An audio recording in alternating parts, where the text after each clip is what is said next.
అసలు లక్ష్మీదేవి మీ ఇంట్లోంచి బయటికి వెళ్ళిపోకుండా ఉండాలంటే ఏం చేయాలో తెలుసా? మీరు ఎప్పుడైనా సరే ఒక గిన్నెలో ఉప్పు పోసి ఒక 7 లవంగాలు వేయండి. 7 లవంగాలు వేసిన తర్వాత ఆ గిన్నె పట్టుకుని ఇల్లంతా తిరగండి. అలా తిరిగిన తర్వాత ఎవరు చూడని ప్రదేశాలు కొన్ని ఉంటాయి కదా ఇంట్లో, అంటే ఎవరు ఎక్కువగా తిరగని ప్రదేశాలు.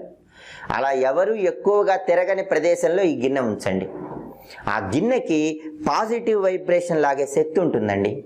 విపరీతంగా ధనం మీ ఇంట్లోకి వచ్చి చేరుతుంది. కాబట్టి మీరు చేయాల్సింది ఏంటంటే ఒక గిన్నె తీసుకోవటం, ఉప్పు పోయటం, 7 లవంగాలు వేయటం, ఆ గిన్నె పట్టుకొని ఇల్లంతా తిరగండి. ఏ రోజైనా చేయొచ్చు, శుక్రవారం చేస్తే చాలా మంచిది.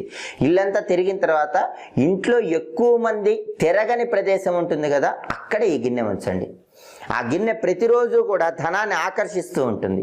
దానివల్ల లక్ష్మీదేవి ఇంట్లోంచి వెళ్ళిపోమన్నా వెళ్ళిపోదు, మీ ఇంట్లో శాశ్వతంగా